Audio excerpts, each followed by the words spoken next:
Hello and welcome to Trails Worth Hiking, the show that brings you some of the most interesting backpacking and trekking routes in the world. I'm your host, Jeremy Pendry. In the first part of the show, we bring you the story and history of a trail. Then we tell you what it's like to hike the trail and how you can do it. On this episode, we go on a world-class mountain backpacking adventure that circles a massive mountain lake. For over more than a week, we'll hike more than 165 miles. But a good portion of this trail is not in a remote wilderness, but instead dips in and out of one of the busiest resort areas of the western United States. So on some days, you might even be able to grab pizza and a beer along the trail if that's your thing. On this episode of Trails Worth Hiking, we travel the Tahoe Rim Trail around Lake Tahoe in the Sierra Nevada mountains of California and Nevada.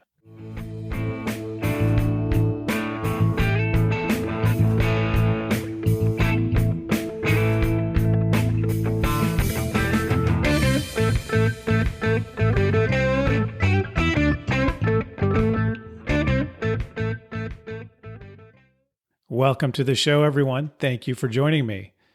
Feel free to reach out to me at trailsworthhiking@gmail.com with any ideas for future episodes, or any other feedback, really.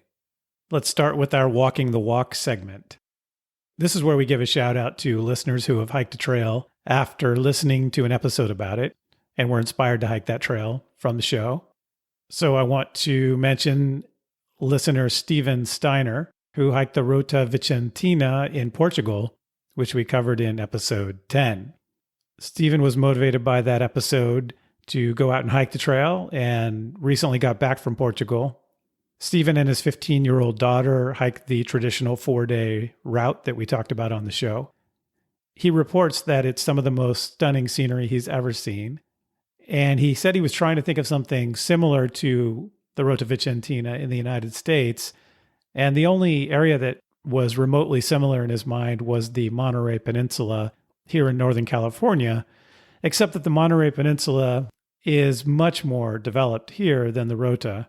He says that the Rota is just nature, and that the small villages and hotels and restaurants are all really delightful. Overall, he thought the Rota Vicentina is really a hidden gem that is going to get more and more popular. So there you have it. Steven Steiner hiked the Rota Vicentina. After hearing about it on the show, I really appreciate him letting me know that. And if you have hiked a trail after hearing about it on the show, or after being inspired by an episode to hike a trail, even if you'd already heard of it before, don't hesitate to reach out to me and tell me about it. And I'd love to feature you in this Walking the Walk segment. Before we jump into the show, I want to tell you about an exciting special offer from our sponsor, Outdoor Herbivore. Outdoor Herbivore for the month of May 2023, and I think even starting on April 30th, if I can get the show out by then, Outdoor Herbivore is offering a special Trails Worth Hiking meal package that includes essentially the meals that I love and that I usually take with me when I go backpacking. And that includes 3 different meals. The meals are the chickpea sesame ziti, the blackened quinoa, and the lemongrass Thai curry. As I said, these are all meals that I eat frequently when I go backpacking. And if I have a 3-night trip, it's most likely that I'm going to eat those 3 meals over those 3 nights. Outdoor Herbivore is offering all 3 of those meals at a 20% discount. You don't have to enter a discount code to get your 20% discount on the Trails Worth Hiking meal package. Just go to outdoorherbivore.com and order the package, and it is 20% discounted to the regular price for those 3 meals. I'll put a link to it in the show notes. You can click straight through from the show notes if you'd like. This is double the discount that we normally get for Trails Worth Hiking listeners of 10% from Outdoor Herbivore. If you happen to be listening to this episode after the month of May 2023, you can still, of course, get our 10% discount for Trails Worth Hiking listeners on anything that you'd like to order. And the discount code for that is TWH10P, Trails Worth Hiking 10%. But for this month only, Outdoor Herbivore is offering a 20% discount for Trails Worth Hiking listeners on the special Trails Worth Hiking meal package designed by yours truly. In addition, There may be a little bonus item that ends up in these packages. I'm still working on that, but I've just ordered some Trails Worth Hiking stickers, our first swag for the show. So I don't know. I may try to get those over to Kim at Outdoor Herbivore so she can include those with the packages, but I'm not sure if that's going to work out yet. In any event, as you know, Outdoor Herbivore makes great vegetarian and vegan backpacking meals. And as I always say, you don't have to be a vegetarian or a vegan to love these meals. They're very filling, have lots of calories for a hungry hiker.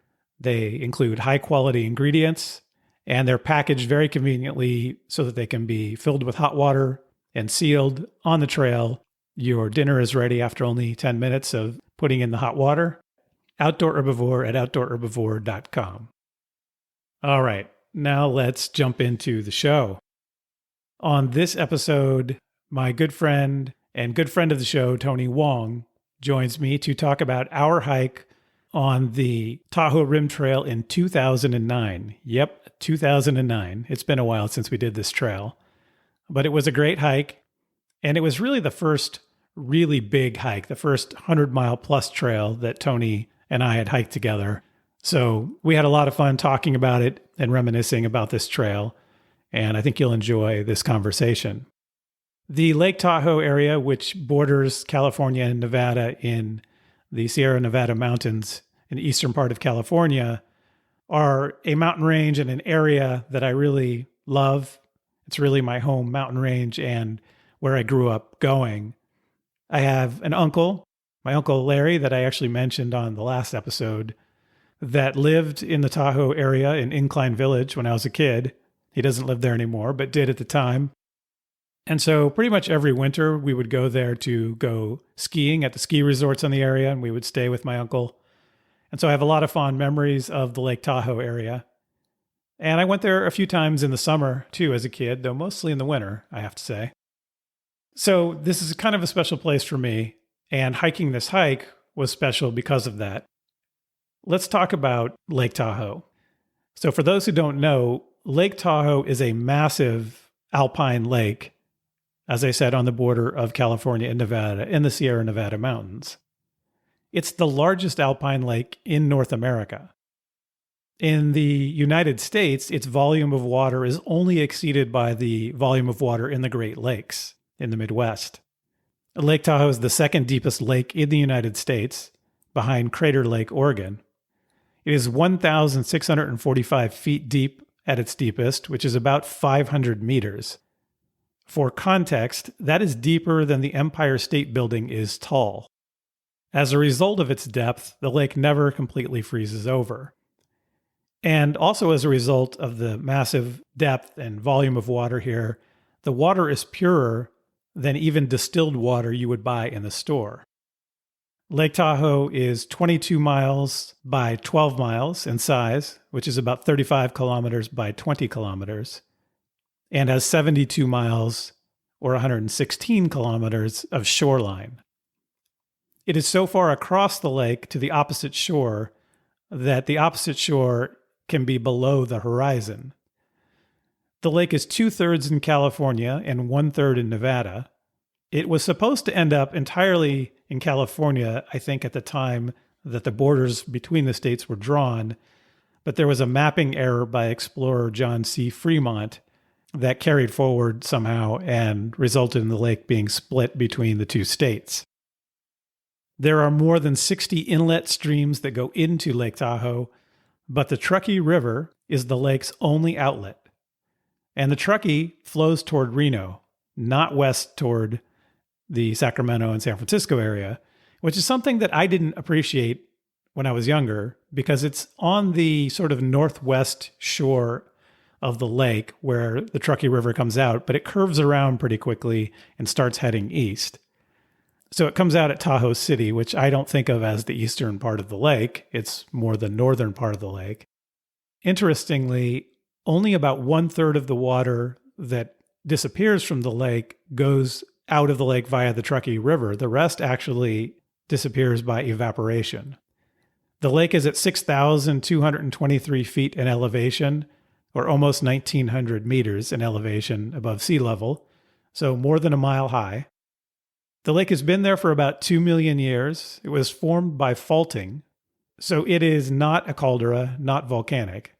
And California continues to be formed by faulting and earthquakes. The Lake Tahoe area was originally a center of Washoe people's culture. Actually, the name Lake Tahoe is a Washoe word that is either an adjective that means the lake, or it could also mean edge of the lake. I'm not sure which. I've seen both in the research I did. But in any event, it was originally Da-au-ga. So I guess if you say that kind of quickly, Da-au-ga, it sounds a little bit like Tahoe. I don't know. But somehow that got translated into being called Tahoe. We'll get to that in a minute. The Washoe people have been in the area for at least 2,000 years.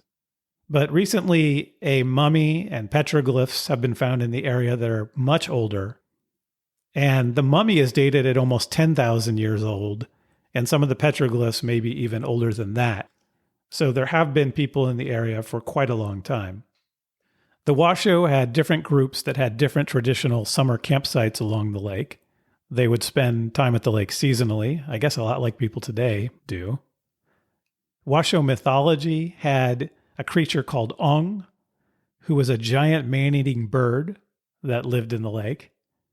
So the story goes that Ong was so large and powerful that its wing beats could bend the trees. Though Ong was eventually killed by a man the bird had captured and taken to its nest. The captured man threw a bunch of arrowheads in the bird's mouth and was able to escape. As a result of Ong's rage, a storm went all night, but by morning the bird was dead. Although Ong hasn't been seen since then, these days there are supposed sightings of Tahoe Tessie, which is some sort of lake creature that may be a cousin of Loch Ness's Nessie. Today, the Washoe people still do live in the area. There are 1,500 approximately members enrolled in the Washoe tribe today. As I mentioned, John C. Fremont had something to do with which state, or actually which states, Lake Tahoe ended up in. He was the first European American to see Lake Tahoe in 1844. We've talked about John C. Fremont on prior episodes. I believe we talked about him on episode 5 about the California Riding and Hiking Trail in Joshua Tree. And we may have talked about him on other episodes as well. But he had a big influence on the West and had a big influence here as he was the first European to see Lake Tahoe. As I mentioned, the lake has had different names over time. And in the first couple of decades after Europeans found the lake, there were lots of name changes, which I won't go through the history of that. But eventually there was a Department of the Interior map maker who was working with a reporter from the Sacramento Union newspaper, and they came up with the name Lake Tahoe. But even that name had controversy for a while. Mark Twain didn't like the name. As you may know, Mark Twain lived in the Virginia City area close to Lake Tahoe. He was a newspaper reporter there, and that was where he got his start as a writer. So the history of Lake Tahoe after Europeans found the lake is really a history of a struggle between development and conservation. In 1848 and 1849, there was the California Gold Rush, which brought a lot of people through the area. In 1859, the Comstock lode was found in Virginia City, and that was silver mining. And the Comstock lode finding in particular brought a lot of deforestation to the Lake Tahoe area. There was heavy logging to build infrastructure for the mines and for homes.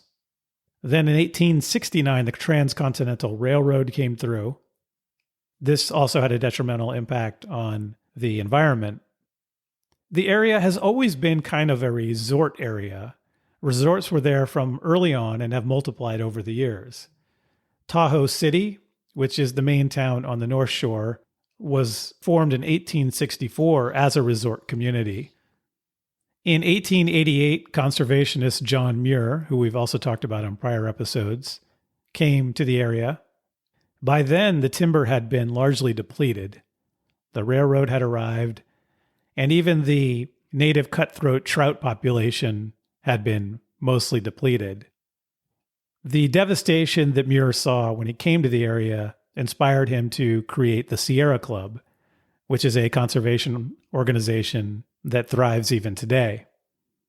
For quite a while, Muir tried to make the Lake Tahoe area a national park, but failed in that endeavor. Although he was successful in spurring the creation of Tahoe National Forest Reserve in 1899. And the Forest Service, once it was in the area, bought and protected land for decades, constantly expanding its reach. In addition, both the states of California and Nevada established a number of state parks in the area. There are 11 in the region today. So as a result of all this, even though the area is a highly developed resort area, more than 80% of the land is publicly protected. The 1920s saw the rise of the automobile, and that brought more people and more tourist development. But the real boom in the Lake Tahoe area came after World War II. In the 1950s, the Nevada side of the lake started developing casinos. There was a national law that had been put in place that prevented casinos being anywhere except Nevada at the time. Nevada had had legal casinos since 1931. The next big change, though, may have been even bigger than the addition of casinos, and that was the really improbable selection of what is today called Olympic Valley, but was then called Squaw Valley, as the site for the 1960 Winter Olympics. At the time, this was a very small ski resort that had only one chairlift. But the arrival of the Olympics brought a huge skiing boom to the area. And today there are 23 ski resorts in the Lake Tahoe area. 12 of them are downhill resorts, and 11 of those are cross-country skiing resorts. So from 1960 to 1980, there was a huge boom in development and population. This brought all sorts of issues and problems, one of which was what to do with all the sewage that was developing, and eventually a utility company for getting the sewage out of the area was created, and some pipelines were built to remove sewage from the basin. Even to today, serious conservation efforts around the area persist. If you live in Northern California, you're familiar with the ubiquitous Keep Tahoe Blue bumper stickers, which are created by the League to Save Lake Tahoe.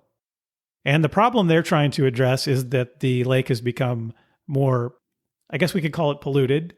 The lake has become less crystal clear blue over the years as sediment and algae have affected the deep blue color of the lake. Although sediment is the primary problem with the color, there are other problems as well. There was a recent effort to clean up trash from the lake, and divers pulled out 25,000 pounds of trash. And that was from an organization called Clean Up the Lake. Today, Lake Tahoe has 50,000 year-round residents in the area, but 15 million visitors a year. Let me say that again. 50,000 people live there, but there are 15 million tourists that come there every year. The traffic to and from and in the basin in the summer and the winter is legendary. Essentially, Tahoe is the mountain resort for the Bay Area. It's hard to overstate the importance of Tahoe to a lot of people in the Bay Area. For a lot of people who don't camp or backpack, Tahoe is the Sierra Nevada. Tahoe is the mountains. Tahoe is the wilderness. Tahoe is the lake, and Tahoe is skiing in the winter. I admit, when I was younger, that was me. I didn't go to Yosemite until I was an adult.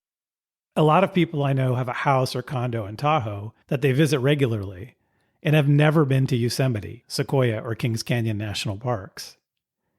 In some ways, Tahoe has become the place that has been sacrificed to the masses.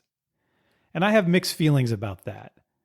On the one hand, it inspires a lot of people to feel closer to nature. On the other hand, you don't feel you've really left the Bay Area at all when you go to Tahoe, in some ways. For example, you have to wait a long time for tables at restaurants. You have to lock your car and keep your valuables out of sight. Accommodations are expensive. And as I mentioned, you have to sit in horrible traffic to get there or to get home. That said, the Tahoe Rim Trail does feel a bit removed from all of the tourist culture of the lake itself.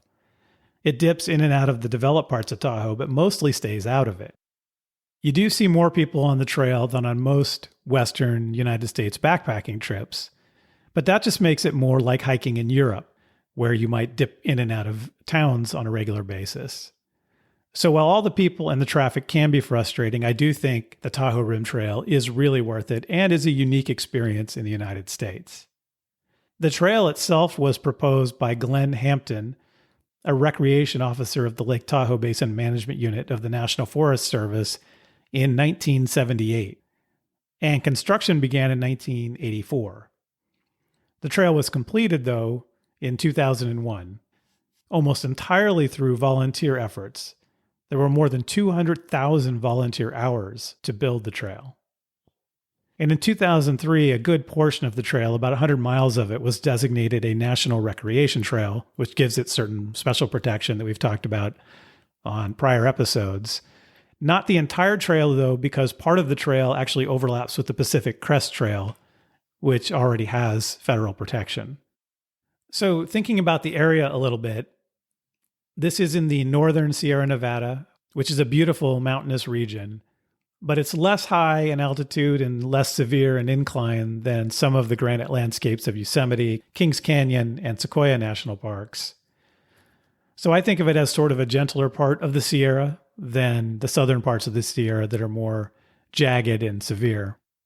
As far as flora and fauna goes, there are approximately 17 million trees in the basin today.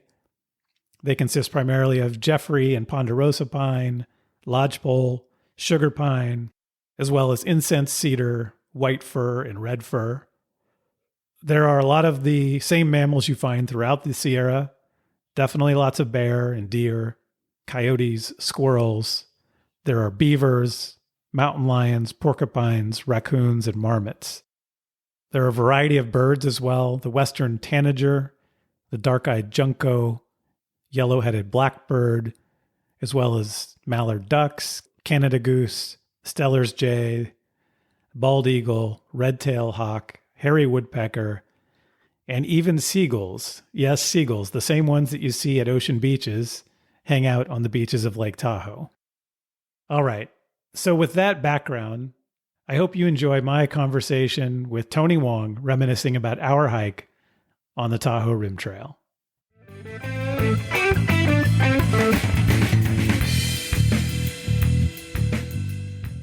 Tony Wong, welcome back to the show. It has been quite a while. How you been, my friend? Yeah, thank you for having me back again. You're not sick of me, apparently. I still keep going hiking with you, so I must not be too sick of you. Glutton for punishment. So it's been a while since you've been on the show, but it has been even longer, a lot longer, since we did the hike that we're going to be talking about today, the Tahoe Rim Trail. So let me ask you a question. Do you remember 2009? I remember some of it there, certainly. I feel much older. So, all right. Out of shape. What do you remember about 2009? The Tahoe Rim Trail specifically, or anything? Anything that far back in life?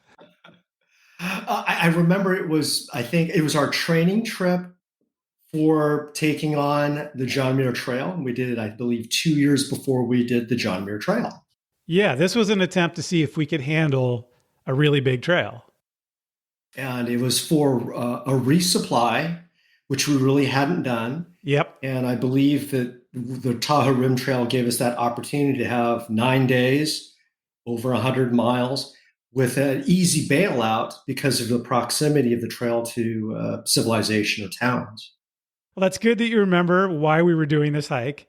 Let me help you remember a few things just to put this in context of where the world was at the time.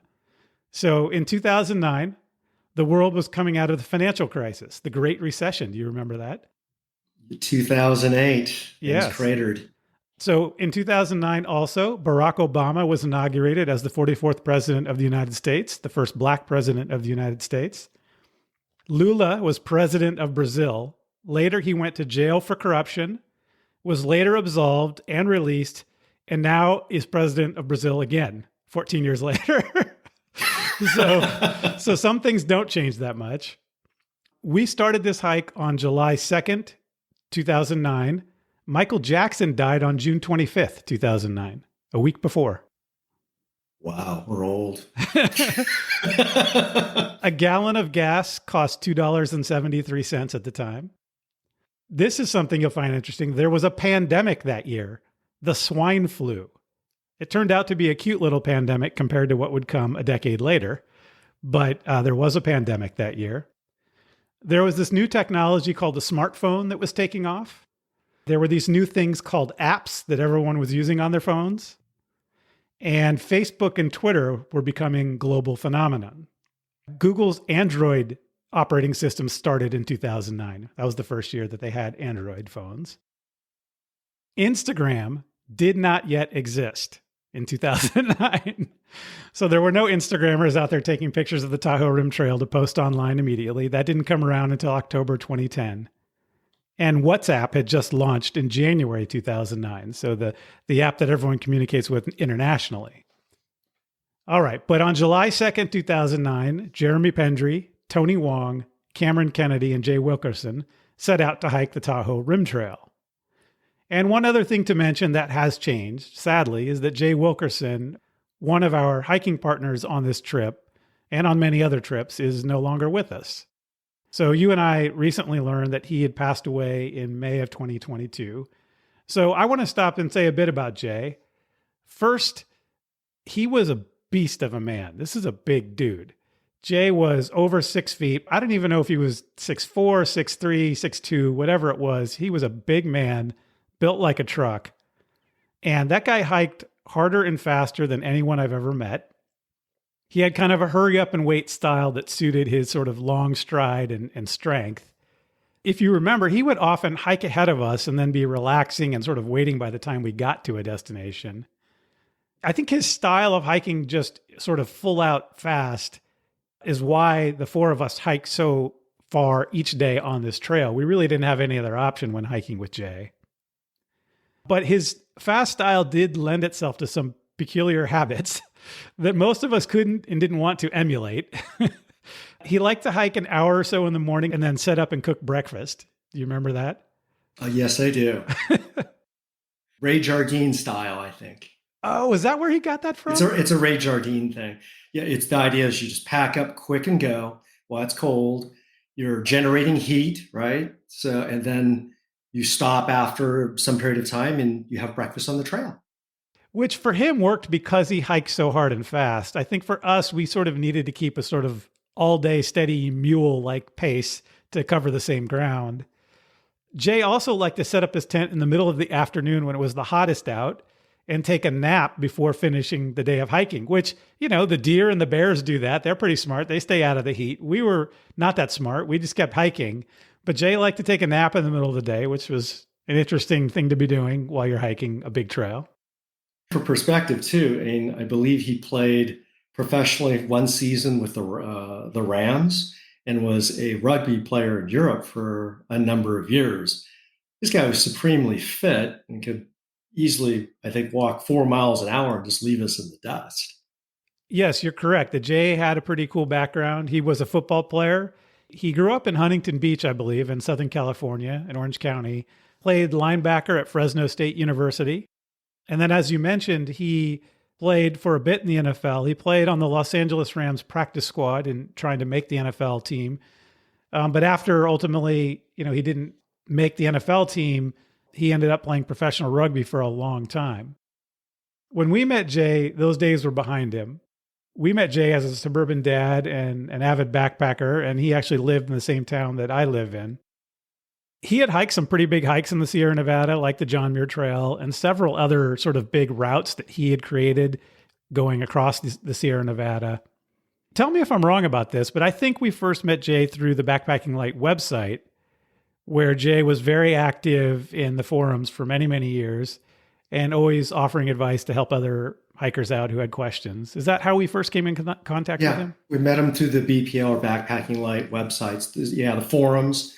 And probably one of the gatherings that happened later on with the Backpacking Light members. Yes, I was going to say that. I think when we all started the first annual gathering of gear geeks, the GGG as we called it, which was for those of us who were involved with the Backpacking Light website, was a Northern California get-together for people from the website to actually meet in person and go backpacking together and hang out together. And that was a trip that we did for about, I don't know, at least 10 years, I think. And the very first one, I believe that may be where we first met Jay, and I think Cameron as well. Yeah, I think it was with the Stenson Beach, right? Well, just north of there, it was in Point Reyes. Point Reyes, that's right. I'm sorry. Yeah, so the first trip was Point Reyes, and I think that's where we met Jay. And we ended up doing a number of hikes with Jay over the years. For example, I hiked the Grand Canyon of the Tuolumne with Jay and with Cameron and a couple of other people. And that was a crazy trip one June where the water was really high and the Tuolumne was really dangerous. And then after coming out of the Tuolumne, we got lost in the snow several times. And I don't regret missing that trip. No, you made the smart decision. Although in my memory, it was a fantastic trip because it was so challenging in so many ways. But that was with Jay. I also remember hiking to Lake Vernon above Hetch Hetchy in Yosemite with Jay. I think you were on that trip. Yes, I think so. I think was Cameron with us? Yes, too? Cameron was there too. Cameron was puking, I think, on that one. Yes, I remember Most of the that. trips he was doing. I also remember a crazy day hike on Mount Diablo that we did from Walnut Creek, from one of the gates all the way up to the top and then back and then to Jay's house. And that's like a 24-mile day hike. And I think it was something like 97 degrees Fahrenheit by the time we got back down. I totally bonked out. I was dying on the way back. There was a water tank I think I leaned my head against. It just had trouble moving. It was just brutal for me. Yeah, I think it was brutal for all of us. But the big one with Jay for us was the Tahoe Rim Trail. And that's what we're here to talk about today. So I'll just say cheers to Jay Wilkerson and thanks for all the great hikes. And this episode is for you. All right, so let's talk about the Tahoe Rim Trail. So what time of year is the time to do this hike? This is pretty much a summer mountain hike, right? Yeah, I'd probably say because of the snow levels, it kind of quote unquote retards the seasons. I'm thinking, again, maybe July, September, August, September, kind of that range. I think that's kind of the Sierras in general. Yeah, so we started this in early July, and there was still some snow on the passes, but it was passable. It wasn't too difficult. And I wouldn't try it much sooner than that. I don't think before July would have been doable in most years. But I think you're right, summer and then probably early fall. You could probably get away with October if it hasn't snowed yet. Also, just I think if you did it sooner with the snow melt and such, you probably deal with a lot more mosquitoes too. That's true. So waiting is kind of a good thing.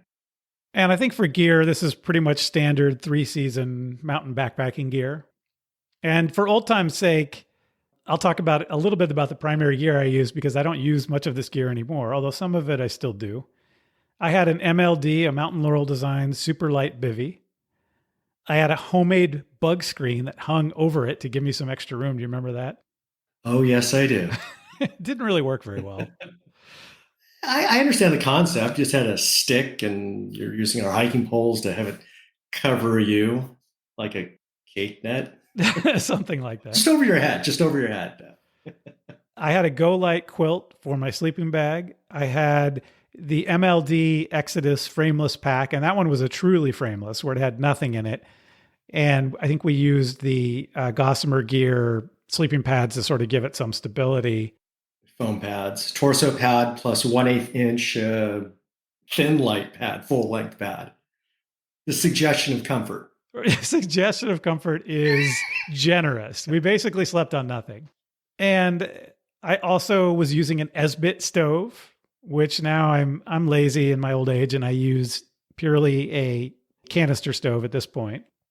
So Esbit is the little solid fuel and you would take forever trying to light it with a lighter. And then you had your 5 minutes to hurry up and get your water boiled before it went out. World War II technology. Essentially. And I still use an MLD pack a good portion of the time, although it's not my only pack these days. But the one I have now has a little bit more framing to it, has a carbon fiber frame that really does help a lot. But yeah, that was a great pack back then.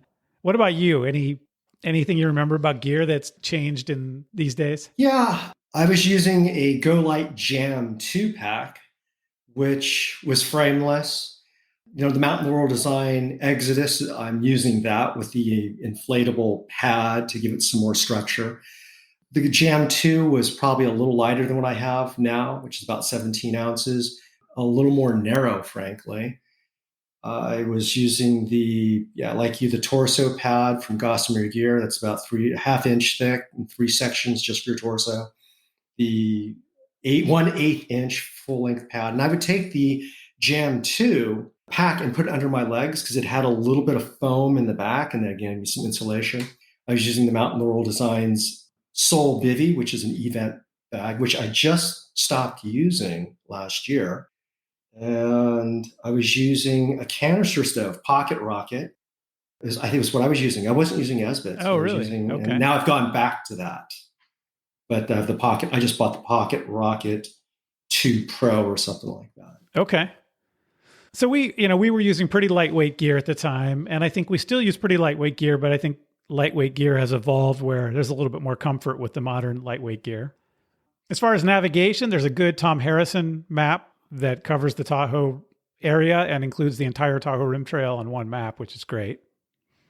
The TahoeRimTrail.org website is a really great website to get information on the trail, and you can go over each section and plan out how you're going to do the trail. So I highly recommend that. There's also the Tahoe Rim Trail book by Tim Hauserman, which is really good for sort of planning the hike generally, but it's a little bit big to be a book that you bring along with you. As we'll get to, mine eventually got stolen. Stolen? I don't remember that. Oh, wait, it was in the car. Yes, it was in the car. All right, we'll get to that. To get to this trail, you could fly into Sacramento or Reno, or probably the two closest big airports, or you could drive from the Bay Area same day if you are in the Bay Area or you live in the Bay Area. As far as other things to do and see, there's a lot to do and see in Lake Tahoe. It's a big resort area, very busy area. And if you plan to stay there before or after the trip, I would definitely make reservations for accommodations. There's a lot of people there in the summer and it fills up. I think one thing I would mention about this hike sort of generally in that vein is that this is a wilderness hike, but it's kind of mixed with popping in and out of civilization. And as you mentioned before, that gives you an easy bailout if you are concerned about safety and for example, if you're hiking alone. But it's something to expect so that you're not going to be in complete wilderness in this hike. You're going to come across day hikers and mountain bikers and cross roads now and then. I would say it's kind of a mix between American wilderness backpacking and European style trekking without the great mountain huts that they have in Europe. So, you're doing all that, but you're sleeping in a tent. Yeah, and I think that's really one of the great appeals of the trail itself is that it allows you to feel like you're out there, but you are relatively close to civilization. And it truly is a multi-use trail. Sometimes I think with our horses, mountain bikers, trail runners, day hikers, so you come across a lot. Yeah, definitely. And it's funny because we had such light gear. I think some people didn't know what to make of us. And that's happened to us before on the trail, but particularly on this trail where there were a lot of day hikers. And I remember, I think it was a German woman. I won't try to do her accent, but she said something about well, you don't have enough stuff in your pack. And we said, well, sure we do. We have everything we need. And she said, but you don't have enough food. Yes, that was very cute. Yeah. Because just looking at our, ultralight was relatively, I'll call it newish at that time. Yeah. So people would look at our pack and go, no, you're out here for a day hike. There's no way. Yeah. You're going to do 9 days. Well, no way. What I thought was funny and what we didn't tell her is basically all we had in our pack was food. We didn't have much else. The essentials. Right. As far as permits go, the only place you need a permit on this hike is through the Desolation Wilderness part, which is on the west side of Lake Tahoe. And it's the only part of this trail that sort of gets away from the lake where you don't have a view of the lake, which is a beautiful wilderness that everyone should backpack at some point. There's a lot of great stuff there. And because of that, it gets fairly crowded and because of its proximity to Tahoe. So there is a need to get a permit there, but you can get a through hiker permit, which is a different permit than the standard permit to go to Desolation Wilderness. And I can't believe this is still how they do it, but according to the website for the trail, it says that you need to call the Lake Tahoe Basin Management Unit Forest Service office to get your through hiker permit. They say you only need to call 7 to 10 days before, but with all the logistics to go into this for most people, including taking time off from work and maybe even flying to the area, I would probably call sooner. One other thing to note as far as permits and logistics is that campfires are now prohibited on the trail, probably because of all the recent drought and fires in California. But at the time we did this trail, we had a number of campfires along the hike. A number of fires. I'm guessing probably now you can't use Esbit or even alcohol stoves, nothing open flame. Probably not. So canister stoves are probably your main option. For distance, this trail is about 165 miles plus or minus, which is about 265 kilometers. And for us, the trail took 9 days, which, let's be honest, that was too fast for even us, I think, at the time, or maybe not. We enjoyed it, but it was pretty fast and it was pretty aggressive and pretty exhausting. I would probably take a few more days, not just because I'm a lot older now, but if I just wanted to enjoy the trail a little bit more. And we had to hike some really big days to make it happen in that amount of time. But I do think part of that was it allowed us to do it in just 1 week off from work, right? It was easy for us to take a week off and do the whole trail. And at that time, because I suspect we were also very type A, pushing each other a little bit. We wanted to get those miles in. It's just we were pushing ourselves. That's kind of an early stage of our hiking relationship. Yeah, maybe we were trying to impress each other or outdo each other or something like that. No, just don't want to be the person left behind to die. That's all. Survival. Yeah. So on the Tahoe Rim Trail website, they have a 165-mile club where people can confirm that they finished the trail and your name goes on a list. I am number 885 on the list. It says I finished on July 10th, 2009. I don't see your name on the list, so maybe you never finished the trail. Maybe we left you. I'm just too cheap to do it. There's a certificate involved, money. I'm happy to be alive. I'm pretty sure it was free. Then I'm lazy. All right. As far as shuttling and resupplies and all of those types of things, this is of course, a loop hike, so no need to shuttle. But let's mention now that it is a good idea to hide your valuables out of sight in your car. Tony, what happened when we got back to your car at the end? It was a very interesting homecoming or welcome back to civilization. Someone had smashed the driver's side window on the car, my car, and I think 3 other cars. And it was a smash and grab. So they popped the trunk and grabbed whatever they could. And in fact, when we arrived back, finished the trip, there was a ranger who was kind of sweeping up some glass and said, yeah, the night before, 4 cars got hit and stuff got stolen. Yeah, unfortunately, including Cameron's cell phone and his wallet and keys. And for me, some clothes, which not a big deal, and the Tahoe Rim Trail book for some reason. Although I think some of Cameron's stuff was found, like they had tossed it out the window on some highway or something, and a lot of his stuff was found later. Yeah, do you remember he made a phone call to his phone and someone picked up and he was just talking lots of smack? Yeah. But I think he found out later he had called the wrong number. That was classic. He was so pissed, which I understand, and he called his own number to see who would answer, and it turned out that he had dialed it wrong. And he was really upset. And chewed out this poor person. Yeah.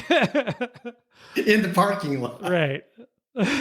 I won't repeat what he said. All right. There was some profanity. Yeah. So, but I would say at least make it so your car is not appealing for valuables to be, visible or bags or backpacks or anything like that, or park at a more remote trailhead. There are several highways that go into Lake Tahoe, basically all sides of the lake. There are highways going into it. And if you're on one of the major highways, you are likely to be in an area where people who might want to look for valuables in a car could come upon. And I think the problem we had is we started at Tahoe Meadows, and that highway that we were along goes to Reno, which is the biggest city nearby. So it was really the easiest route to a big city, to the spot we were hiking from. If we had been smarter, we might have thought of that and parked somewhere that was on a more remote highway or a highway that didn't go to a major destination like that. In any event, that's one thing to be aware of. Another thing is resupply, because this is obviously a hike where you're not going to carry food for the entire trip. And there are a few options there. There are a couple of markets along the way. There's one near the Heavenly Valley area that we'll get into as we go through the hike called the Tramway Market. And then there's also Tahoe City that the hike goes through, where there's a regular full grocery store. And we also had the luxury of my retired father. Oh, yes. Rusty, Yes. his dog. And what? His dog, is it Venga? Corta. Corta. Yes, his dog Corta. Yes. Corta sadly is no longer with us. But yeah, so my dad, who was retired, kept boxes that we had dropped at his place. And he met us at Echo Summit, which was roughly halfway through our hike. And we resupplied there, which was really convenient. So if you have a friend who lives in the Tahoe area or the Bay Area and is willing to go up and drop some stuff off, you could do that. Or you could hide a cache of food in a bear can along the trail, like we have done on other trips. Or you could resupply at the markets. Another thing to consider on this trail is water. The eastern side of the trail, the Nevada side, is in the rain shadow of the mountains and much drier than the western side. And so there's a few days there where water can be hard to come by. And we ended up caching water, I think it's called Brockway or Brockaway Summit. So we cached water on one particular highway crossing that allowed us to have easy access to water before our final day of the hike. So it was after Tahoe City, kind of, if it's a clock, about the 10 to 11 o'clock position. And what can you say about that process, about caching water and how that worked and how you would go about doing that? Sure. How I would go about it. Well, we bought 1 gallon jugs. I think we might have had 4 or so. We printed out a label, putting the date on the starting point of our trip, and just said, warning, this is a water cache for hikers. Taking this could endanger our lives.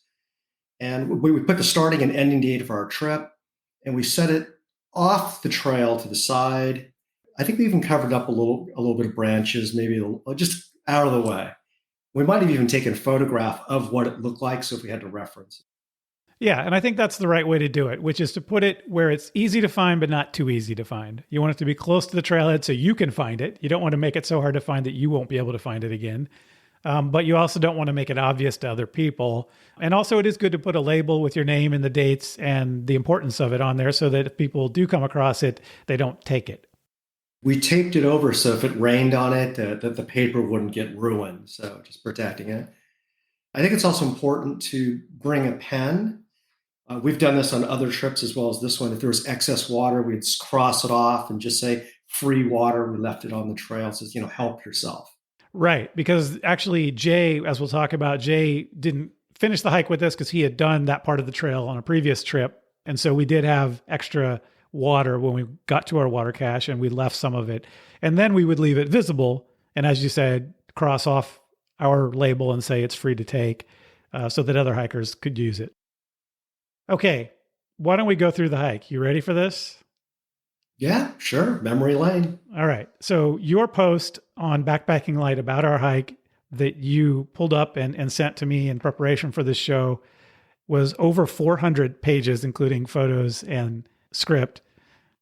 I'm not going to let you go through 400 pages of our hike, but let's try to go through it in at least an abbreviated highlight sort of way. Yes. I can't believe I posted 413 photos or whatever pages of stuff. I had a lot of free time. All right. So we started, I guess let me back up and say, you can pretty much start this hike anywhere you want along the loop. And there may be some strategic reasons to start in certain places.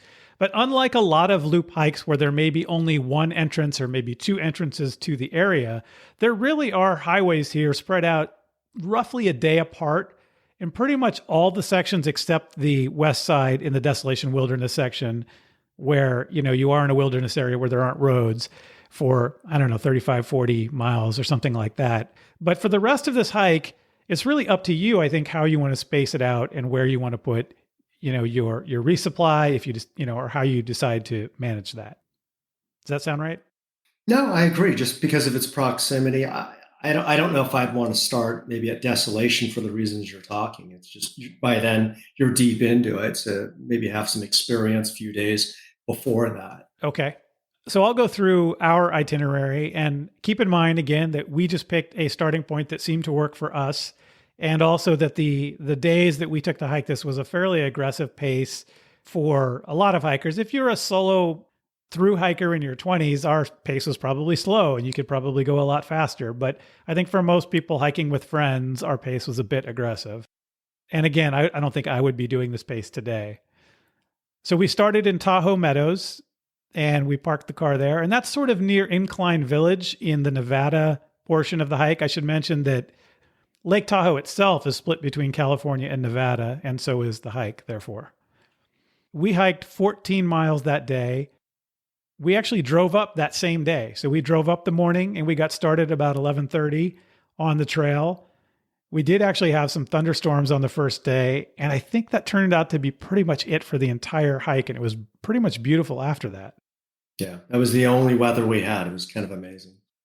So we hiked 14 miles to Marlette Peak Campground. And this is a backpacker campground in Lake Tahoe, Nevada State Park.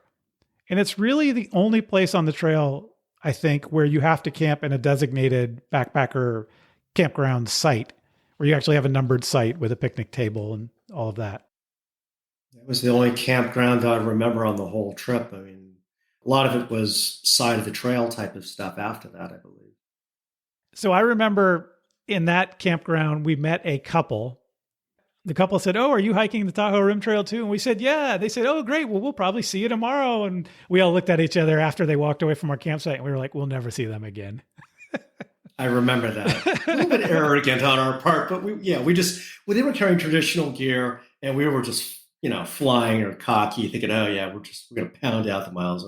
You're dust. We're never going to see you again." Yeah, we saw them as roadkill, and I'm pretty sure we never did see them again. We didn't. All right. Okay, and then day 2. Well, let me ask first, anything else about day 1 that you remember that's worth talking about?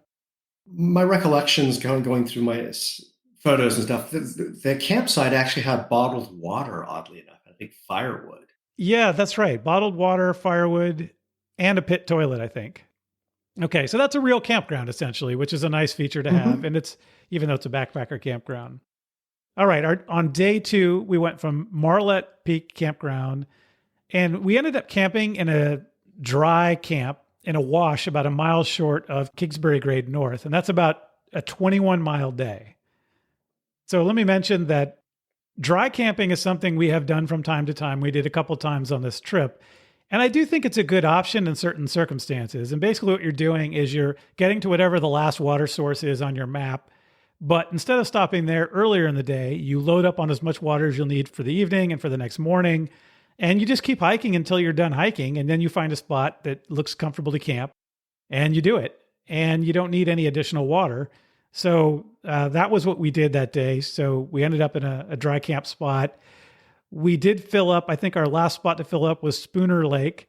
And that was the most fresh, clean water we saw, right, Tony?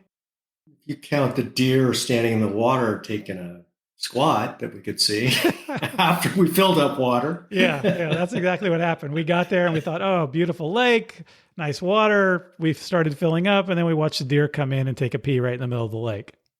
Right. And my recollection too is that I was carrying 4 to 5 liters of water, and that in a frameless pack, not fun. That extra weight, you feel it.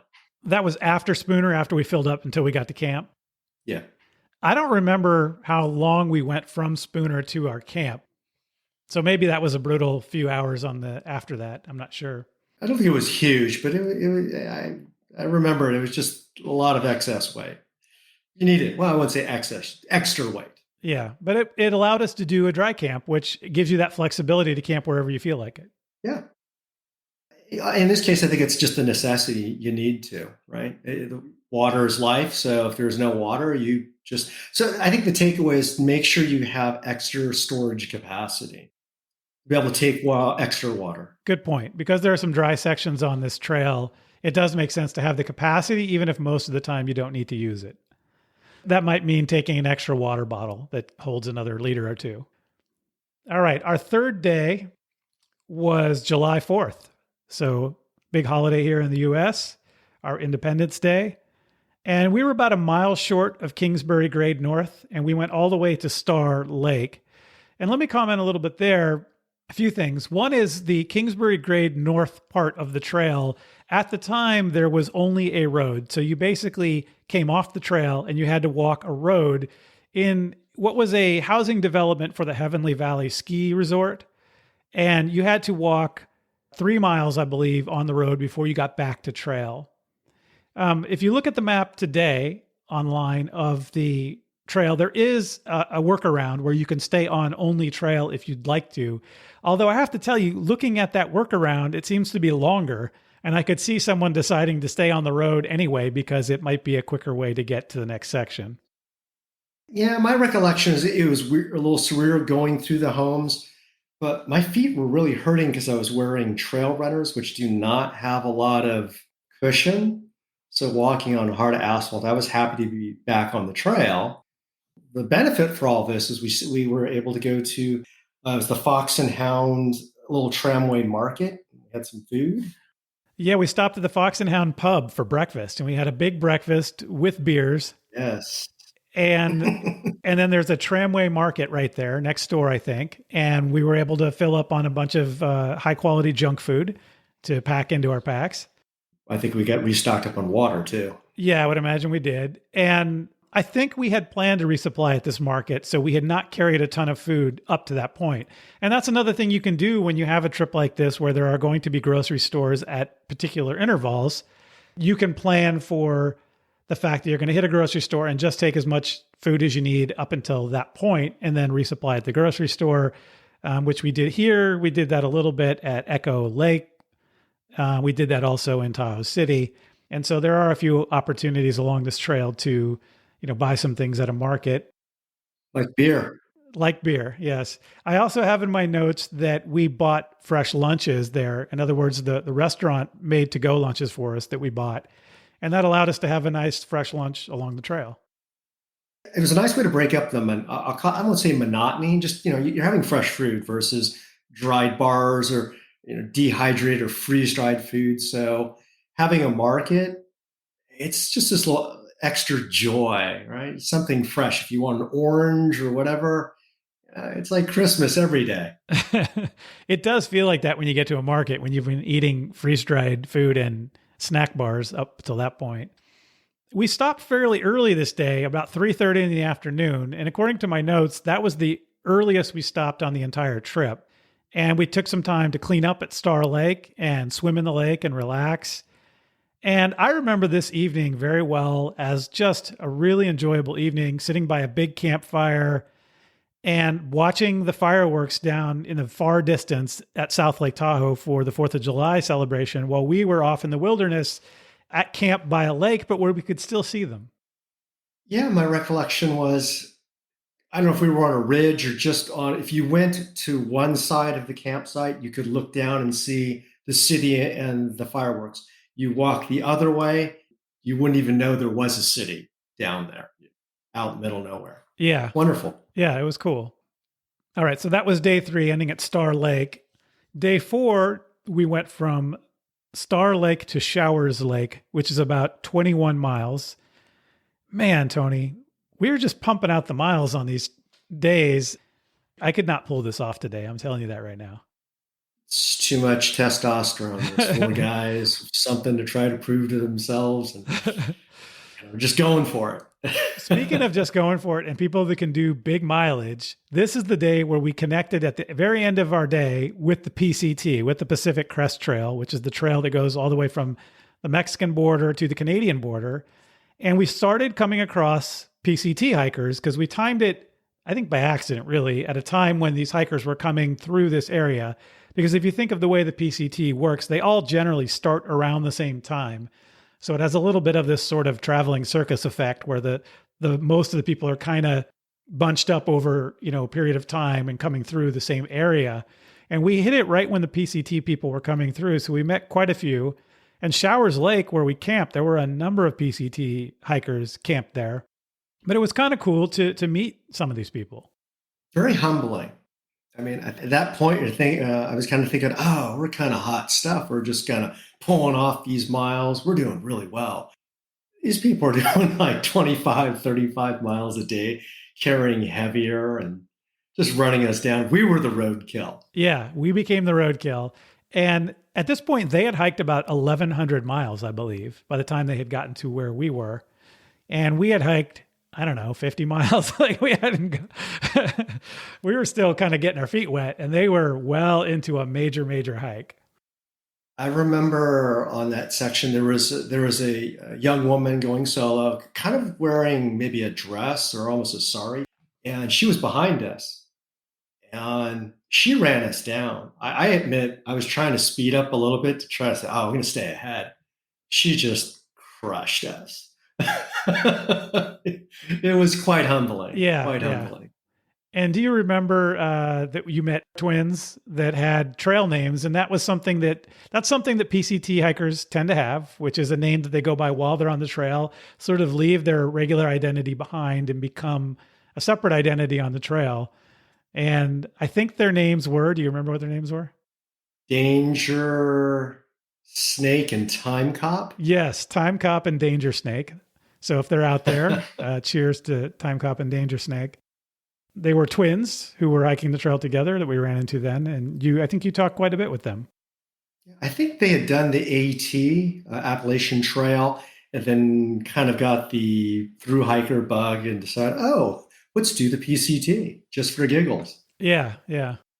All right. So we camped at Showers Lake. And the next day, day 5, we went from Showers Lake to Heather Lake, which was a little bit more than 18 miles. And this was the day that we came out of the sort of south side of Lake Tahoe, crossed Highway 50, and met my dad where we got our resupply boxes. So we're on day 5 of 9. So literally hit him right in the middle of the trip, which is good timing. The resupply, we could split our food kind of in half and also supplementing at the grocery stores that were along the way. So it made it so we really didn't have to carry all that much food at any one time. And it also allowed us to decide what to take out of our resupply boxes, meaning we didn't have to take everything because we could just give it back to my dad and he could keep what was left over. But it was nice to have that luxury of a resupply in the middle of the hike with someone we knew. Yeah, well, so he had his little camper truck, or I guess his truck, the camper on it. I was able to actually shave. That's right. Getting a little bit stubbly there. After we left my dad and said goodbye and kept moving, we hiked to the Echo Chalet, which is at Echo Lake. There's a little grocery store, and they have a deli where you can grab lunch and some additional groceries. For us at the time, groceries meant buying more beer to carry with us. That was nice to have another fresh lunch. So we had a fresh resupply, a fresh lunch. We were able to buy some cold beers. And ice cream. Yes. This was the middle of the day. It's It, I believe, is what it was. Oh, yeah. A Northern California classic, the It's It ice cream sandwich, which is traditionally a mint chip ice cream inside of 2 big oatmeal cookies, essentially. Covered in chocolate. Oh, right. Chocolate on the outside. Yes. That's what makes it, encases it there. Time Cop and Danger Snake were also at the general store. We met them there. Jay was talking to them. Yeah, that's right. Jay was having a conversation about other hikes they had done. Then we moved on from there and headed up into the Desolation Wilderness. There is actually a ferry you can take across Echo Lake, but I think our timing was such that it didn't work out where we could take it. And also we probably would have refused to cut any miles out of our trip because we were masochistic at the time. Now that you mentioned ferry and we didn't take it, I was going to be mad at you. Then I realized, my younger self would be stupid and say, no, I must suffer. So my son Justin and I hiked the other direction through the Desolation Wilderness on a trip a few years after this when I think he was 9 years old or something like that. And we did take the ferry. We were going the other direction. We took the ferry to get to the Echo Chalet to finish our trip where my dad picked us up. So the ferry, I did use the ferry once, and it was a very convenient thing to not have to walk along the entire lake for a couple miles at the end of your hike. All right. And then we ended up at a place called Heather Lake. Not a lot of camping there, but there was enough. There's this huge lake, which is not a natural lake, before that in the Desolation Wilderness. I'm blanking on the name. Is it Desolation Lake or is it Lake Aloha? That's it. Lake Aloha. Yeah, it's amazing. Very pretty, but it's actually a dammed lake. And I'm only mentioning that because I think it's partly the reason why there aren't great campsites. It's not a natural landscape. And as a result, there's just not a lot of places to camp. Heather Lake was the first place that we found with a place to camp, but even there weren't many sites. I would recommend for most people in this area to go to Susie Lake, which is the next lake down, and a couple lakes more. It's got some good campsites, and we saw quite a few PCT hikers camp there. And I think I've seen other people camp there on other trips I've been through that area on. That's another option in that area. Aloha Lake, we took a break there. I think we got water. That is gorgeous. I mean, you have the sculpted granite in the background, some peaks with snow, and I don't know if it's a bit of a bowl again, but the water is down in granite. So you have a lot of granite shores. There wasn't a lot of dirt. There was mud and granite shores to deal with. So it just didn't make for a good camping spot unless you wanted to, at least to pitch a tent. So if you wanted to lay out, you could certainly. Yeah, but very pretty, as you mentioned. All right. Our next day is an interesting one. I mean, they're all interesting, and we've had some good stuff to talk about so far, but our next day had one of our more interesting moments where we made kind of a mistake. So our next day is from Heather Lake to Richardson Lake, and that is 17 trail miles. But how many miles did we hike that day, Tony? 19 and a half. I think we did bonus 2.1 extra miles or something like that. That was one direction. We went the wrong direction. We ended up doing an extra 4.2 miles because we had to go back to the trail. So it was 2.1 miles in the wrong direction and then 2.1 miles back. So we ended up hiking more than 21 miles again by mistake. And what we did is we got to Middle Velma Lake, a lake that I've camped at several times on other trips. And we took a wrong turn because there are several trails that go off of Middle Velma. And we ended up going the wrong direction and not realizing it until we got to a river crossing that was facing the wrong direction on the map. And as much as I wanted to make it fit the map, you know how you do that sometimes where you're supposed to be somewhere and you're like trying to make the map fit where you are. But at the end of the day, you have to come to the sad realization that you're in the wrong place. And that's what we did. It was a quiet, angry 40 minutes that went by really quick. On the walk back. I remember we were just all silently just marching, doing the switchbacks up. Angry, right? All of us just fuming in our heads. All of us. But before we knew it, we were back at the top. It went by fast. It did. It was very quiet and angry. And then we got to Richardson Lake, which is a nice place to camp. And, you can't do that these days, but we did have a nice campfire on this trip. And one thing that was really interesting there that I remember is that there were a group of PCT hikers who were singing. I think they were sort of like an a cappella group, actually, who sang together. And they were actually hiking the PCT for a charity for disabled military veterans. And what was also interesting is they had never done really much of any backpacking before setting out to hike the PCT. And we talked to them a bit, and it was nice to have their music while we were in camp. They were camped just a little ways from us, so we were able to talk to them a bit. And I still have a pretty vivid memory about asking them about the PCT, because then and now the PCT has been sort of a dream of mine. And do you remember what they told me? They don't recommend it? Yes, that's exactly what they said. They were 1,100 miles in, and they were basically like, this is hard. This sucks. I don't recommend it. But they were soldiering on, and they were going to continue going. And they added a little flavor to our evening for sure. I would not choose the PCT as my first camping or backpacking adventure. That's bold. Yes, for sure. It is. Yes. Yeah, I would probably start with a weekend trip instead of a 2,650 mile trip. That's just me, though. Learn as you go. Yeah. All right. So after doing 21 plus miles when we meant to do 17, the next day we decided to take an easy break, right? Think so. No, we didn't. We actually decided to do worse, and we went 24 miles. Okay. Not very logical, are we? No. Of course not. Why would we take it easy? For some perspective, for non-Americans, I'm guessing that's in the neighborhood of about 40 kilometers. It was a pretty long day. I think I wrote down 23 miles. So it was somewhere between 23 and 24. And that was from Richardson Lake all the way to Tahoe City. And the reason we banged out all those miles is because we were able to get to civilization that day, which was Tahoe City. And I also remember that we got there by 4:30 in the afternoon.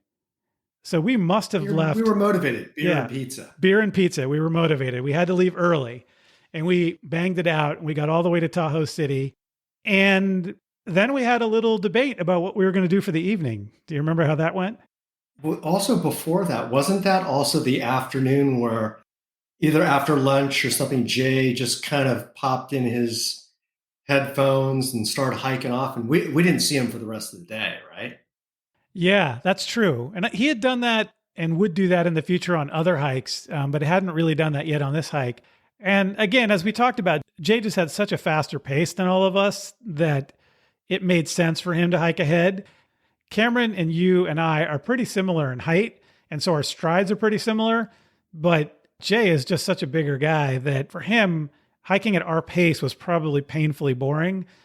So he went ahead that day. And also, he was going to be leaving us because he had hiked the last part of the trail on a previous trip, and he had to get home for family reasons, and his truck was parked in Tahoe City. So he was going to stay the night in Tahoe City, but then he was going to leave the next day. And so, yeah, that's true. Jay hiked ahead, and we, I think, met up at a pizza place where we got beer and pizza. I remember having this weird sensation of feeling like I'd been in the wilderness too long because I couldn't figure out how to work the refrigerator door to get my beer. It was just one of those moments where, like, pretty quickly you forget modern comforts, even though, it hadn't really been that long. But I just had this bizarre moment where I'm like, how does this open?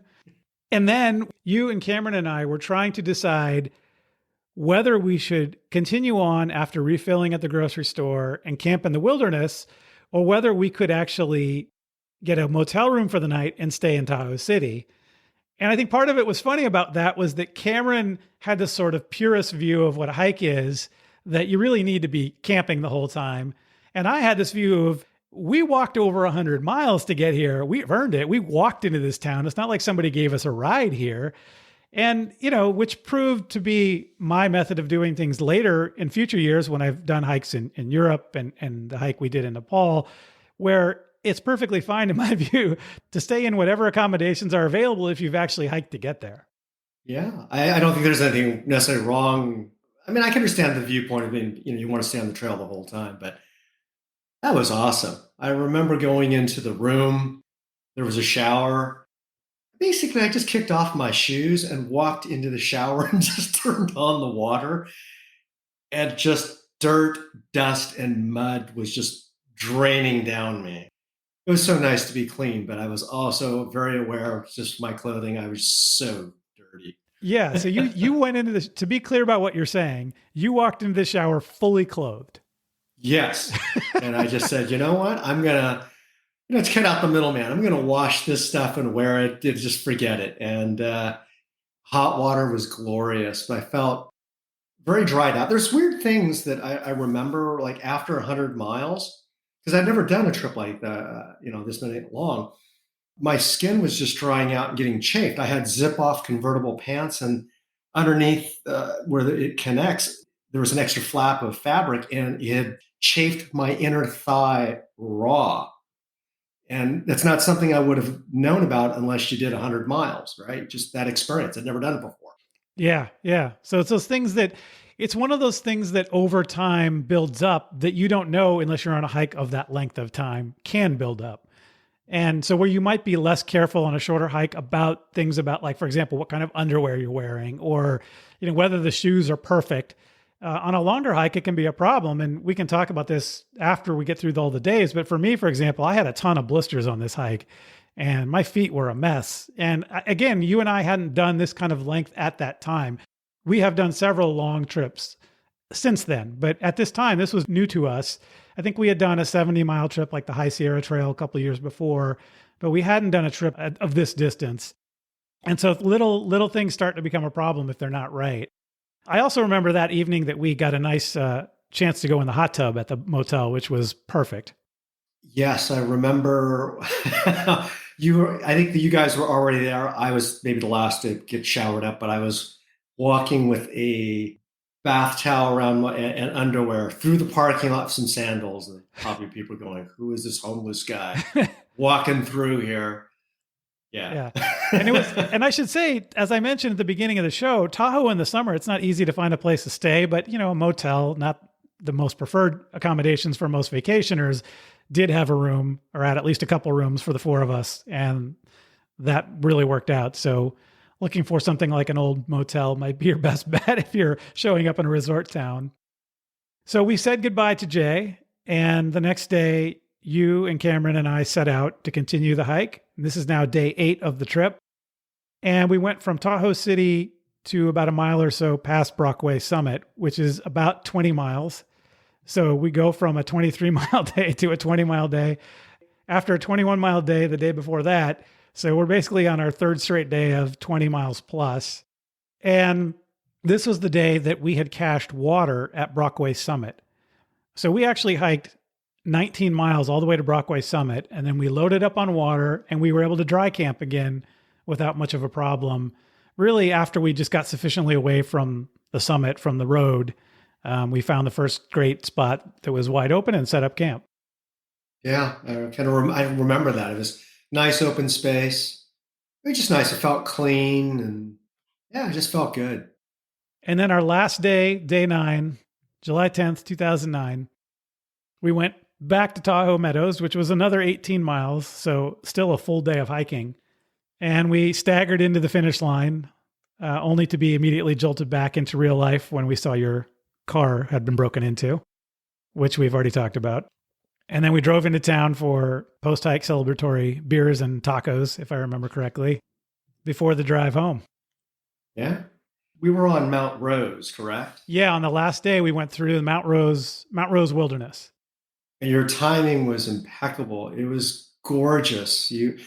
From Mount Rose, kind of a lot of, I don't know, if talus or rock and then single track trail, you had this view of the lake because you're at the northern part.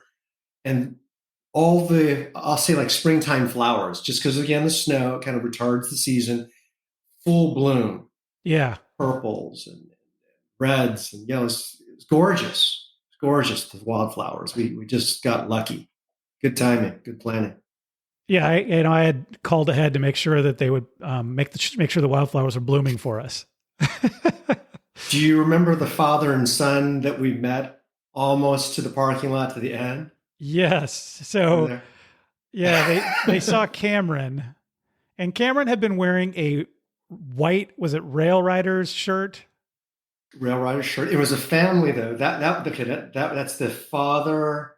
It was a family of 4. Yeah. Father of 2 daughters and the mother. Yeah, and so Cameron's wearing a white shirt, and after 9 days of hiking, his white shirt is basically brown. And Cameron has got long hair and some beard growth, and I think kind of worried the father a little bit when he saw us coming, and he sort of stood between his daughters and us.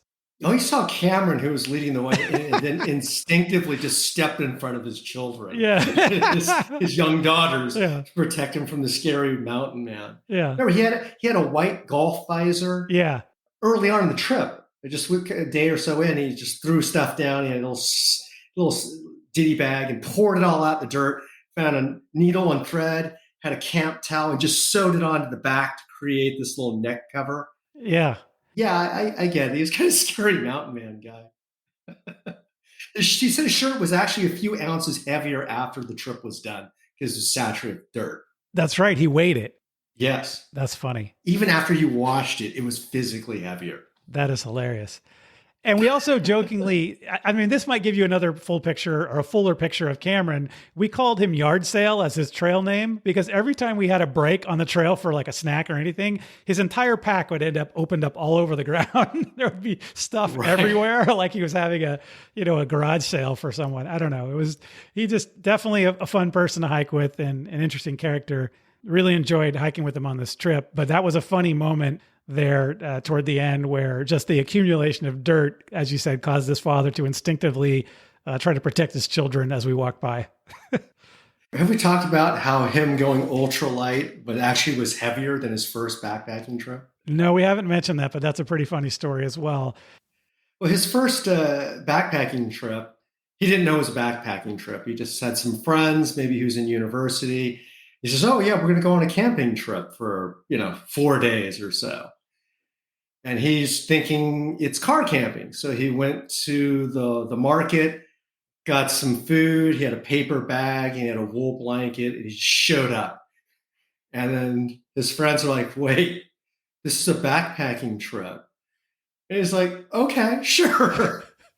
And he just went. Yeah. I think he did say he might have got rained on and rolled up in the wool blanket like a burrito Yeah. and he carried a paper bag for 4 days Yeah. with food. It's classic. He's the only guy who's ever, by going ultralight, had heavier equipment than his first trip. Yeah. Which was, his first pack was a paper bag. Right. Yeah. Now, what I was going back to is that at the very end of the trip, there was a father and son. They were day hikers. We were coming down, they were coming up. The father kind of looked at me and said, "Where are you from?" I happen to be Asians, but I said, "Yeah, I'm from the East Bay." Then he asked, "How tall is Mount Fuji?" Like I would know this just off the top of my head.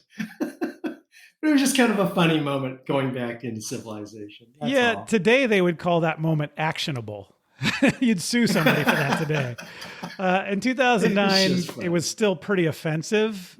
It was just, I mean, that is absurd. And we won't dwell on it, but I get the idea where some people just don't have an experience interacting with other ethnicities, but it was a pretty sad statement to hear something like that. And I know you took it in stride and you still think it's kind of funny.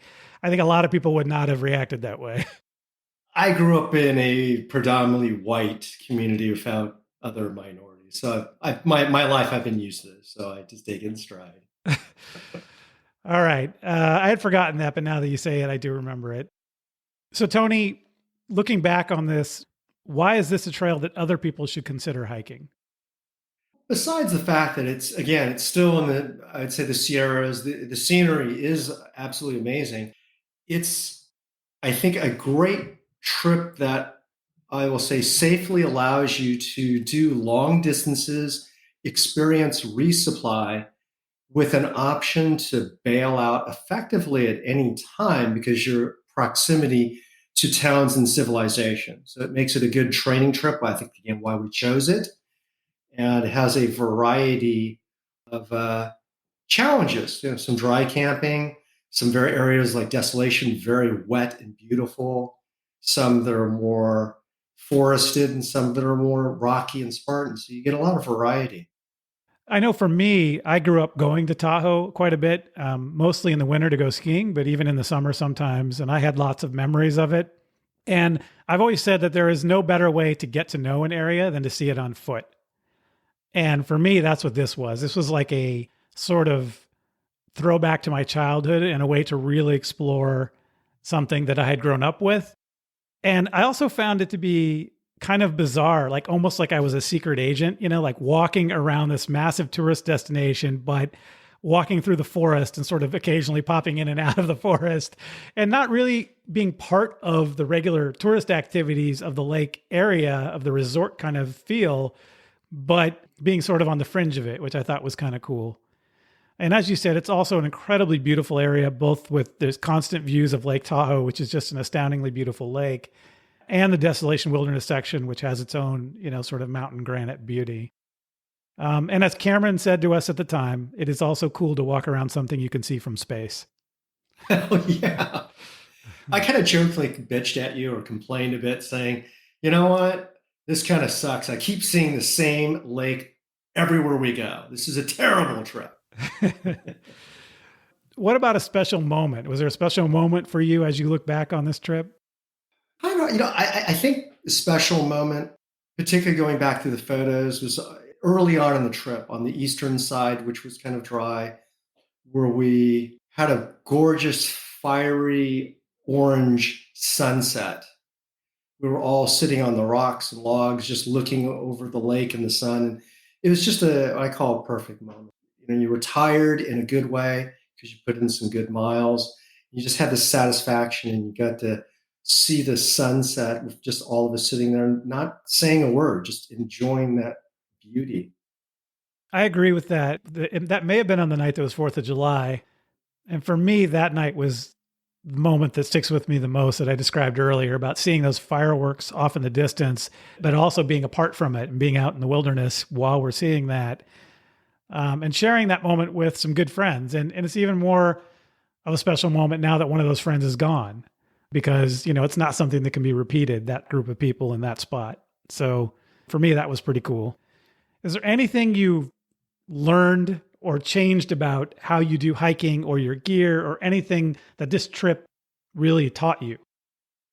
Oddly, I think one of the big takeaways for me is just knowing that I could do big miles and long distances, and just knowing, like I said, the chafing on my body. I actually bring some zinc oxide cream for handling chafing, and I remember my fingers cracking and bleeding in some cases because just the very dry air. Using Leukotape between my thumb and forefinger because that's where my hiking poles were. Just not self care. Going back to a lot of photos, a lot of us were doing a lot of foot care, self care, because with so many miles to go, you just absolutely have to take care of yourself. And that's funny that you say that because that's what I got out of this trip too. And I guess it's because for us, this was the first really long trip we had done as far as miles. And so for me, foot care was a big thing that came out of this because I was just struggling with blisters all the time on this trip. And I think you even filmed me popping blisters at times with a needle, Yeah. with a hot needle. And so for me, this was an inspiration to really change what I was doing and be serious about foot care. And after this, for several years, I gradually went to barefoot shoes for all aspects of my life, not just hiking. So, including trail runners. And it's what I still wear today. And one of the things that I've gotten from that is that it has given my feet enormous strength. In the same way that you have muscles in your hands, when you wear normal shoes, it really prevents you from developing those muscles in your feet. And it helped me to develop those muscles to go to less supportive shoes over time to get more strength and resilience in my feet. And it's really made a difference for me. And there were also a few other strategies that came out of this trip that I've still utilized. One is the particular shoes I buy have a very wide toe box and are a size bigger than my normal shoe. I do that because your feet swell over time when you're on a long hike. And you have to account for that. If you're going to be hiking for a week or more, your feet are going to grow in your shoe. They're going to flatten out and they're going to swell up. And you really have to make room for that or you're more likely to get blisters. Another thing I do is I bring multiple pairs of socks for a trip, usually 3 pretty lightweight running socks, but all different brands. And the reason I do that is I want to have a different rub on my feet and I try to change them like at lunch. I will change a pair of socks to a different pair or even sometimes at a break. That will give the first pair a chance to dry out and also gives my feet a new feel so they don't get too much of rubbing in the exact same way like they had with the prior pair of socks. And so just rotating through different socks over the course of a trip can make a huge difference. The last thing that I do also now is I wear gaiters. I buy the inexpensive Dirty Girl gaiters, great brand of gaiters made by a woman who's an ultra runner. And they really, really make a difference to keep rocks and pebbles and little dust out of your shoes. And that prevents you from starting to get a sort of, oyster with a pearl kind of effect where you start really rubbing against a piece of rock that's in your foot and that creates a blister. So for me, it inspired me to really take seriously personal care, foot care, personal hygiene on the trail, that kind of thing. And to be honest, it's made a huge difference. I think with maybe one exception, I don't think I've literally had a blister hiking since then, which is 14 years. And we hiked the John Muir Trail 2 years later, over 200 miles, and I had 0 blisters. So for me, this was a revolutionary change in my hiking life. I haven't seen you with blisters. I mean, the Tahoe Rim Trail was a lot of foot problems, and you've really dialed it in. I just haven't really. You've never had to use a hot needle to poke yourself to pop a blister. I didn't really want to go through that Then. again. And I agree with you. For me, what's always has worked is that I use the Injinji toe socks. Not necessarily the most durable. I'll burn a hole through the heel after a certain period of time, disposable, but it works for me. And I've gone to the Ultra Lone Peak, so kind of a flat drop shoe, but very wide toe box. And I wouldn't go back. So yeah, wide toe box and sizing up for me about half size is what I've done, and it works. So it sounds like you're actually coming to the same conclusions I came to and following similar strategies. Yeah, I just kind of live and learn. I've had trail runners, the Innovates, which I did on the John Muir Trail, which has a midsole shank, and how I kind of walk, like if I had high heels on the toe walker, I push that right through the sole of the shoe. I can't do that anymore. I can't wear anything with a shank in the middle, just because of the weird way I walk being a toe walker. So. Yeah, we'll get to that, Tony. We're going to do the John Muir Trail episode someday, and Someday. we'll get to your shoe falling apart in the middle of a massive hike. I should tell you that Andy, my wife, when we were hiking a 100-mile trail this past summer in Scotland, the West Highland Way, which I did an episode on, she started having foot problems in the first couple of days. And the other couple we were hiking with, the woman uses Injinji toe socks, and she gave Andy a pair. Andy wore them the rest of the trip and had no problems, and then got home and bought a bunch of them. And now she wears them practically every day, and she loves them. So they can be, for the person with the right foot structure that works with Injinjis, they can work miracles. They don't fit my feet, but I have some pretty weird shapes in my feet that are from past injuries. But for some people, they are revolutionary.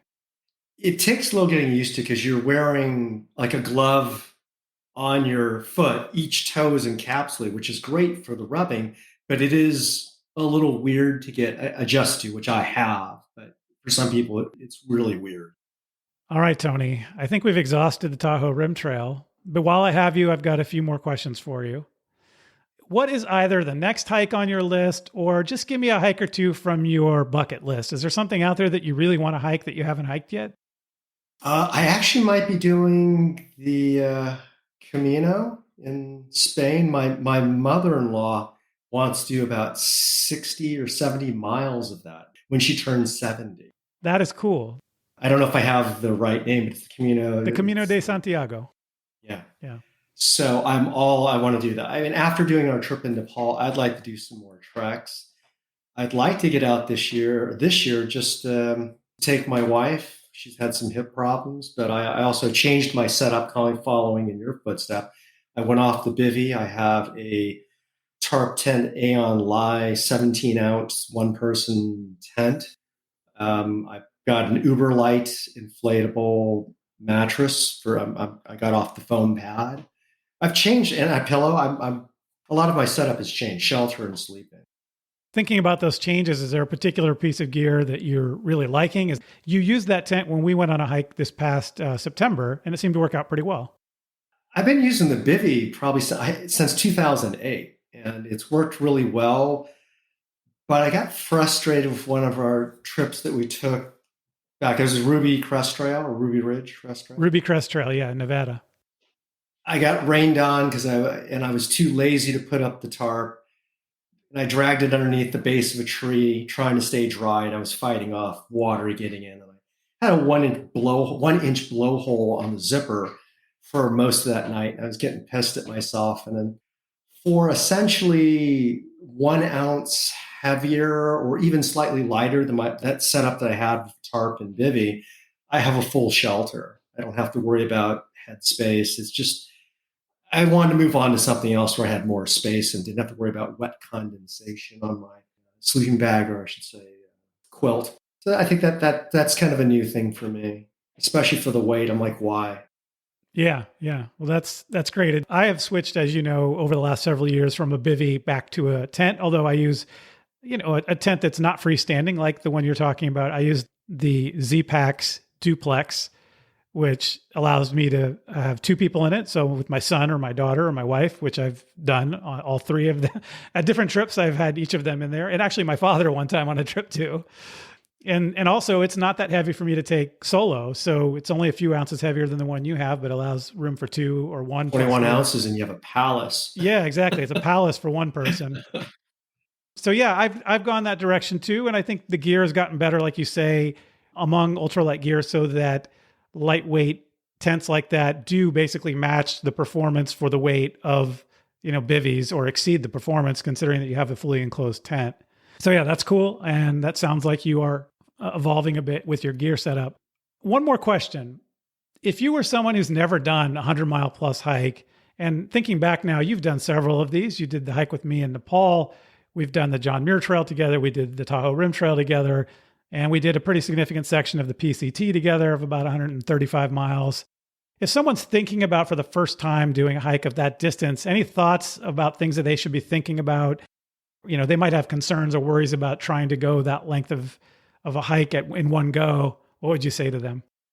Couple things. One, don't be afraid. If you can do 5 days, 7 days, I think you can be out there infinitely because it's wash, rinse, and repeat. You get it dialed in. Where's the water? Where's a good camping site? How do I pitch this right? I would say that just be mindful that the small things that are problematic can become bigger problems, like foot problems. You just deal with them immediately. Don't wait. For you and I, a minimalist mindset is important because when you're traveling those distances, the extra weight really becomes that burden. Now, I think for myself, my lightweight journey is how low could I could go and weight? I have 1/8 inch pad. That's kind of the suggestion of comfort, right? Now I have an air mattress. I went as low as I could go. I added some weight in for comfort. I need a good night's sleep. I look at my system as simplicity. I don't really want to deal with a tarp anymore because that's like 8 or 9 guidelines. I want simplicity, efficiency, and some comfort. So I look at in a longer trip. How do I make it easier? What's efficient? Not just the weight. Yeah, that's good advice. I think I agree with everything you've just said, and we've talked about some of that already today. The one thing I would add to that is if somebody is considering doing a longer trip like that, is to test it out on a smaller trip, is to get the exact system you plan to use on the longer trip and do a 3 or 4 day trip using exactly that system, exactly those shoes, those socks, that pack. Don't buy a bunch of new stuff that's lighter just because you want lighter stuff. And then the first time you use it is on, a 12-day hike with 2 resupplies. You don't want to be doing that. So I think give it a go as a sample first and then go for it. You want no surprises on a long trip. You want your gear dialed in, no surprises. Oh, I'm going to try something new. No, tried and tested.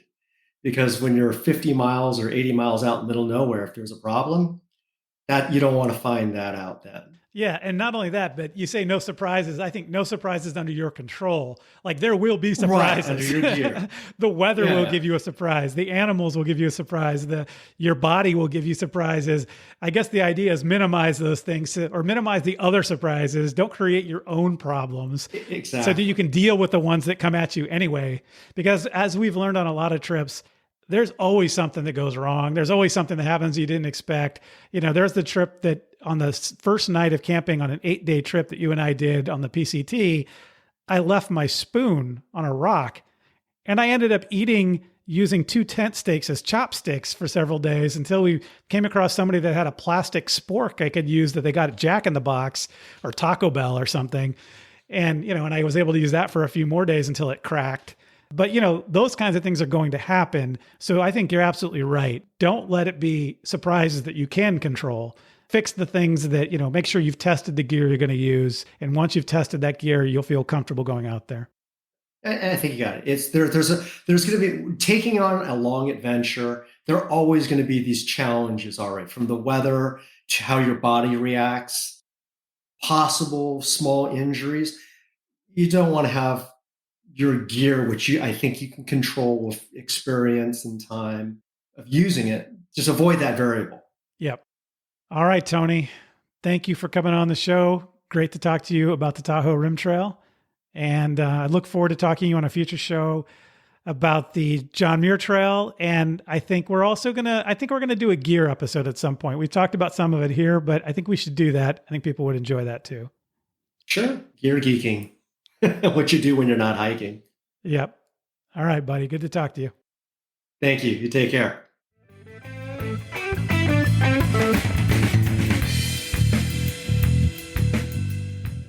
So I hope Tony and I have inspired you to hike the Tahoe Rim Trail. And if you've enjoyed this episode, tell a friend about it. Or better yet, give us a good review on whichever podcast service you use. And keep in mind that this podcast is entertainment and meant to spark your interest. If you decide to hike the trail, do your own research. Like anything else worth doing, outdoor adventure has risk. So when you go, pack your common sense. And when you get back, tell me how it went. Next time on Trails Worth Hiking, we go to a very different environment for an adventure with different sorts of challenges, where we'll hike more than 100 miles across an entire Caribbean island, bushwhacking our way through mountainous, rainy jungle, where you can camp or stay in local homes and hostels, meeting some very warm and welcoming local hosts along the way. Next time on Trails Worth Hiking, we travel the Waitukubuli National Trail on the island nation of Dominica. That's right, Dominica, not the Dominican Republic. Where is that, you ask? Well, you'll find out on the next episode. If you have any questions or feedback on this episode or ideas for future episodes, including if you want to be a guest and talk about a trail that you've hiked, reach out to me at trailsworthhiking@gmail.com. So start planning your next hike, and before you know it, you'll be on the trail. Thanks for listening.